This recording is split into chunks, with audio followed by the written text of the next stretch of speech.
আসসালামু আলাইকুম। আলবেনিয়ার রাজধানী তিরানা থেকে আপনাদের স্বাগতম।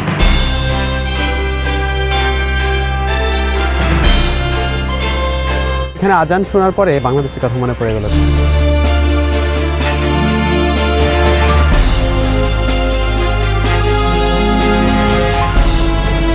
এবার চলেন আলবেনিয়া সম্পর্কে বেসিক কিছু ধারণা নিই।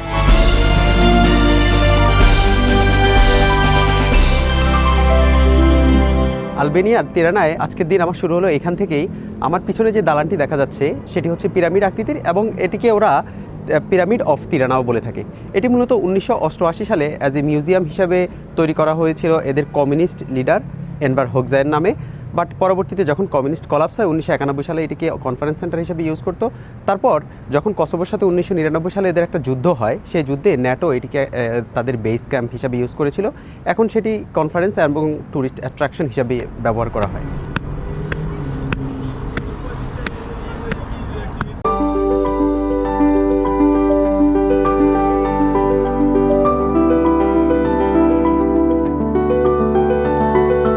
এই স্থাপনাটির নাম পিরামিড হলেও এটিকে পিরামিড হিসেবে মেনে নিতে আপনার কষ্ট হবে।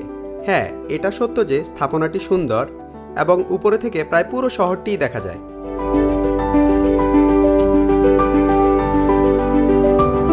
আলবেনিয়ার মানুষ খুবই পরোপকারী বলেই মনে হলো আমার। যে কোনো প্রয়োজনেই তাদের সাহায্য পেয়েছি। প্রচুর পরিমাণে বিদেশি পর্যটক দেখা যায় এই দেশে। এমনকি আলবেনিয়ার জনগণও এই বিদেশিদের আগমন ভালোভাবেই নেয় বলে আমার মনে হলো। তবে একটা জিনিস লক্ষণীয়, এদেশে বাংলাদেশি একেবারে নেই বললেই চলে। পিরামিড অফ তিরানা থেকে নামার সময় আই স্পটেড দিস বিউটিফুল মসজিদ। নীল গম্বুজ, পিছনে পাহাড়, দেখতে খুব অসাধারণ লাগছিল। আর যদি পুরো ভিউটা আপনাদেরকে দেখাই, দেখেন মসজিদ, পাহাড়, পুরো শহর প্রায় এখান থেকে দেখা যাচ্ছে।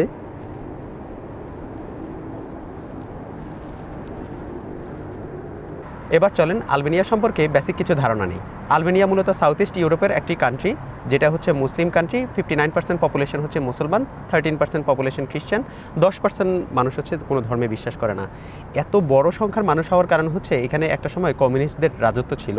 এনভার হোগজা হচ্ছে এদের কমিউনিস্ট লিডার ছিল, যে 1988 সালে 91 সালে কমিউনিস্টদের পতন হয়। তারপর হচ্ছে এখানে এখন হচ্ছে যে মুসলিম কান্ট্রি। আর এইখানে মূলত হচ্ছে শেয়ার্ড বর্ডার হচ্ছে এদের মন্টেনিগ্রোর সাথে, কসোভোর সাথে, নর্থ ম্যাসেডোনিয়ার সাথে এবং গ্রিসের সাথে এদের বর্ডার আছে। এটা মূলত খুব ছোট একটা কান্ট্রি, প্রায় 22,000 স্কোয়ার কিলোমিটারের মতো, এবং এখানে মাত্র 27,93,592 জন মানুষ ছিল 2022 সালে, যেটা হচ্ছে 2011 সাল থেকেও কম, যেখানে হচ্ছে প্রায় 28 লাখ মানুষ ছিল। তার মানে এদের পপুলেশন সামহাউ কমে যাচ্ছে।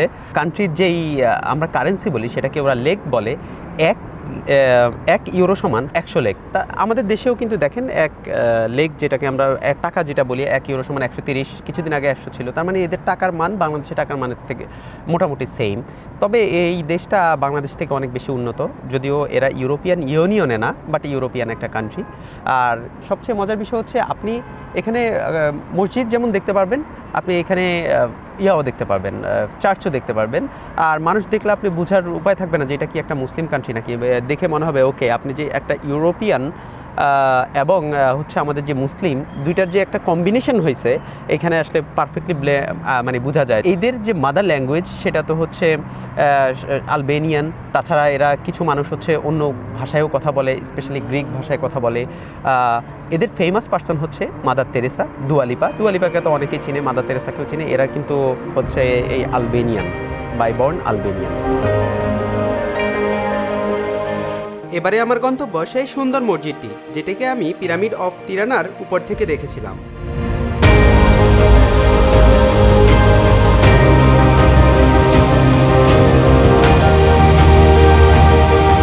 এই মুহূর্তে আমার পিছনে যে মসজিদটি দেখা যাচ্ছে এটি হচ্ছে নামাজগাহ মস্ক। এটি আন্ডার কনস্ট্রাকশনে আছে। তৈরি হয়ে গেলে আলবেনিয়ার সবথেকে বড় মসজিদ হবে এটি। শুধুমাত্র আলবেনিয়াই না, পুরো এই বলকান ইউরোপের সবচেয়ে লার্জেস্ট মসজিদ হবে এই নামাজগাহ মস্ক। আর্কিটেকচারালি এই মসজিদটা আসলেই খুব সুন্দর। দেখেন মার্বেল পাথর দিয়েই তৈরি করা, সাদা মার্বেল পাথর। পুরো চারপাশে 4টা মিনার, মাঝখানে একটা বড় গম্বুজ আছে। আমরা একটু ফ্রন্ট সাইড দিয়ে দেখার চেষ্টা করব এখন।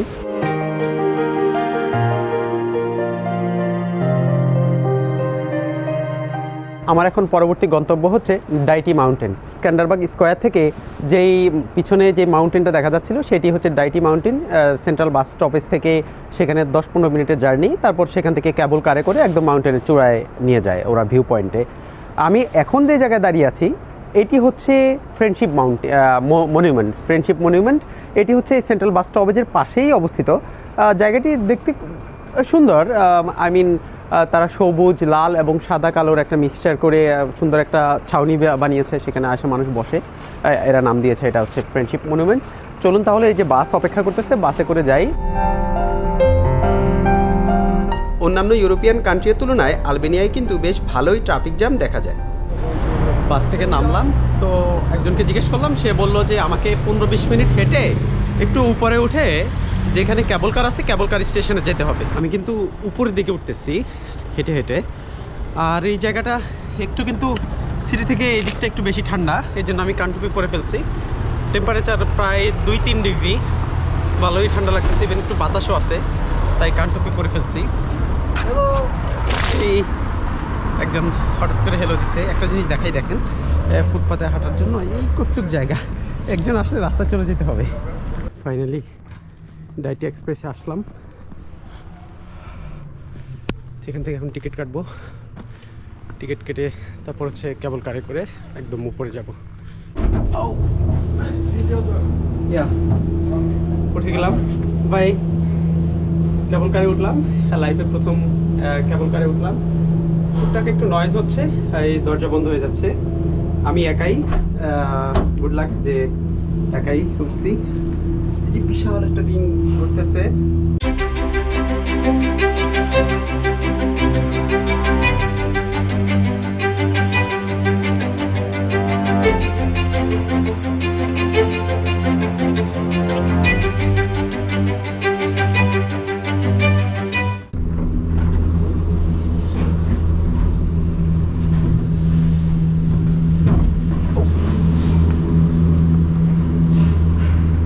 was a very nice experience. এইখান থেকে বেসিক্যালি পুরো শহর দেখা যায়। পুরো আলবেনিয়ার রাজধানী যে তিরানাকে এখান থেকে আপনারা পুরো দেখতে পারবেন। দেখেন,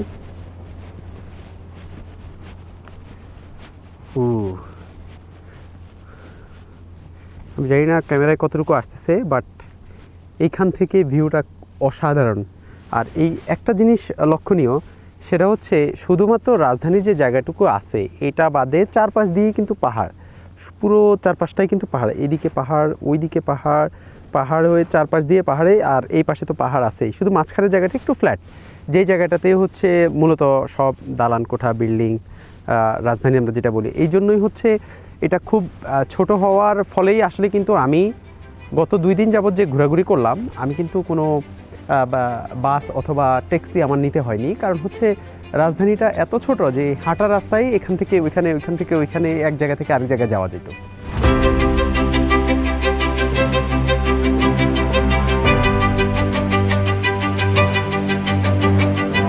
এখানে এসে যতটুকু ঘুরলাম, ঘুরে দেখে যা মনে হলো, এখানে আসলে পাহাড়ের উপরে করার মতো কিছুই নেই বা দেখার মতো শুধুমাত্র শহর দেখা ছাড়া কিছু নেই। তো ওরা কী করলো, ছোটো ছোটো মিনি গল্ফ বানালো, তারপর হচ্ছে কয়েকটা টেলিস্কোপ দিয়ে দিল, অ্যান্ড তারপর হচ্ছে কাপল সার্ট ছোটো করে এরকম কিছু দিয়ে জাস্ট হচ্ছে ওরা অ্যাড করলো যে আপনি এখানে গেলে অনেক অ্যাক্টিভিটি করতে পারবেন। বাট এগুলো সবই হচ্ছে আসলে খুবই ছোট জিনিস। মেইন অ্যাট্রাকশনটা হচ্ছে আসলে এখানে কেবল কার, যে কেবল কার করে অনেক পাহাড়ে যেহেতু অনেক উঁচু আসাটা, এই জার্নিটা আমি বলবো যে that part is worth it. And এখান থেকে যে শহরের যে ভিউটা দেখা যায়, এই দুইটা ছাড়া বাকি যে জিনিসগুলো আছে এগুলো আসলে একটা মানুষ ট্যুরিস্ট এত দূরে এইটা করার জন্য আসবে না। জাস্ট একটা কাপল শেপের লাভ শেপের একটা রিং দিয়ে সেখানে তালার জন্য, অথবা 2টা টেলিস্কোপ, অথবা ছোটো ছোটো মিনি গল্ফ, এগুলো দেখার জন্য আসলে মানুষ আসবে না। আর এই যে আমার পিছনে এইগুলো দেখা যাচ্ছে, এইটাই হচ্ছে ওরা বলতেছে ফটো ব্যালকনি। দ্যাট মিনস আপনি পাহাড়ের সাইডে এসে ছবি তুলবেন, দ্যাটস ওরা এটাকে একটা নাম দিচ্ছে নতুন করে। এই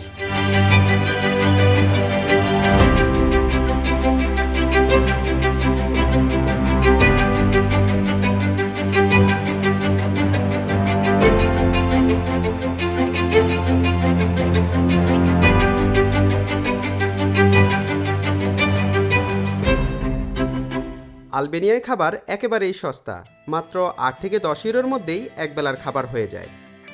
এমনকি হালাল খাবার খুঁজে পেতেও তেমন কোনো কষ্ট হয় না। এই মুহূর্তে আমি দাঁড়িয়ে আছি ক্যাসেল অফ তিরানার গেটের সামনে। এটা হচ্ছে মূলত তপ্তানি ফ্যামিলির castle. I don't know who is তপ্তানি, বাট হচ্ছে এটা অনেক আগের। এখন ওরা আলবেনিয়ান সরকার এটাকে কনভার্ট করে ট্যুরিস্ট প্লেস হিসেবে বানাইছে। এখানে হচ্ছে বিভিন্ন ধরনের রেস্টুরেন্ট, তারপর হচ্ছে সুভিনিয়ার শপ, ওদের ট্রেডিশনাল জিনিস এগুলো হচ্ছে সেল করে ট্যুরিস্টদের কাছে। মূলত আমি দেখলাম ভিতরে অনেক ট্যুরিস্ট আছে এখানে, স্পেশালি রেস্টুরেন্টগুলোতে হয়তো ওদের ট্রেডিশনাল ফুড বিক্রি করা হয়। যেমন এই পাশে হচ্ছে একজন হ্যান্ডমেড ওদের কানটুপি মোজা এগুলো সেল করে এই ট্যুরিস্টদের কাছে। ওদের ট্রেডিশনাল যে হ্যান্ডমেড কানটুপি এগুলো আছে। Look what I found here, নাঙ্গল। তার মানে হচ্ছে আলবেনিয়ারাও একটা সময় নাঙ্গল দিয়ে, যে গরুর জোয়াল, নাঙ্গল দিয়ে ওরা হচ্ছে হাল চাষ করতে, যে গরুর গাড়ির চাকা এগুলো সবই কৃষি।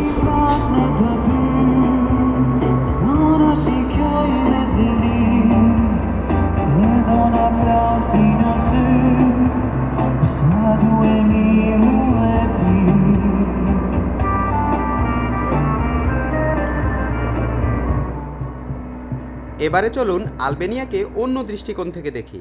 এই যেমন ধরুন, আলবেনিয়ার ফুটপাত দিয়ে হেঁটে গেলে আপনি ঢাকার ফিল পাবেন কোথাও কোথাও। আবার রাস্তার ধারে বই বিক্রিও করতে দেখবেন। দোকানের বাইরে ফল সাজিয়ে রাখা, ব্যাগ, ছাতা, জামা ইত্যাদি দোকানের বাইরে ঝুলিয়ে রাখা, হাঁটার ফুটপাত না থাকা, যেখানে সেখানে ময়লার ভাগাড়, এমনকি গুলিস্তানের মতো বেল বিক্রি করতেও দেখতে পারবেন আপনি আলবেনিয়াতে।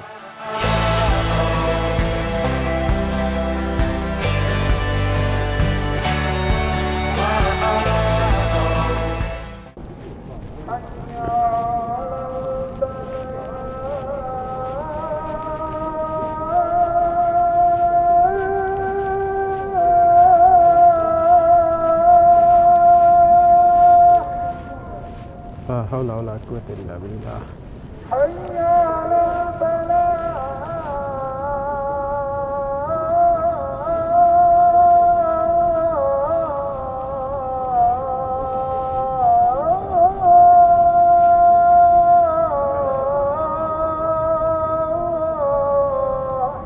لا حول ولا قوة إلا بالله.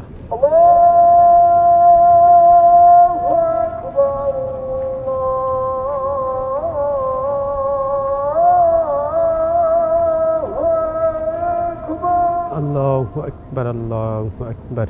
এই মুহূর্তে 4:45 বাজে। আলবেনিয়ায় এখন মাগরিবের নামাজের সময় হয়েছে। এই যে এইমাত্র আজান দিল। এখানে আজান শোনার পরে বাংলাদেশের কথা মনে পড়ে গেল, কারণ বাংলাদেশে এইরকম লাউড স্পিকারে আজান দেওয়া হইতো। ইউরোপের অন্য কোথাও তো শোনা হয় না। আলবেনিয়া আসার পরে আজকে নিয়ে প্রায় তিন নাম্বারবার আমি আজান শুনতেছি। তো শুনে একটু নস্টালজিয়া হয়ে গেছে যে আমরা আসলে যারা মুসলিম তারা তো আজান শুনে খুব অভ্যস্ত। এই জন্য যখনই আজান শুনি মানে দিলটা একদম পুরো নরম হয়ে যায়।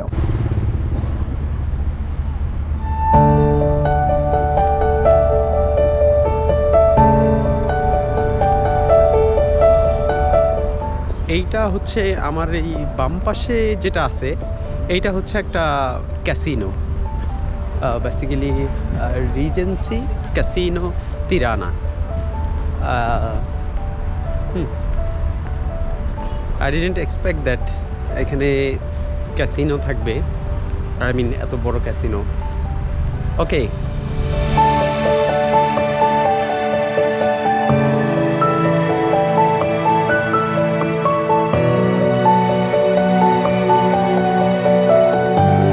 আলবেনিয়ার রাজধানী তিরানা দিনের বেলায় যতটা সুন্দর, রাতের বেলা তার থেকে বেশিই সুন্দর। দেখে মনে হলো সরকার পরিকল্পিতভাবেই আলোকসজ্জার ব্যবস্থা করেছেন।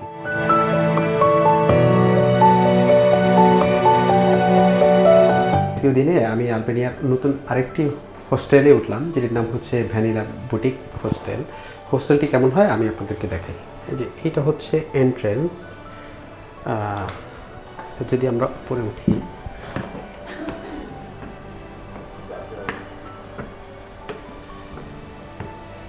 এইদিকে হচ্ছে রিসেপশন এরিয়া।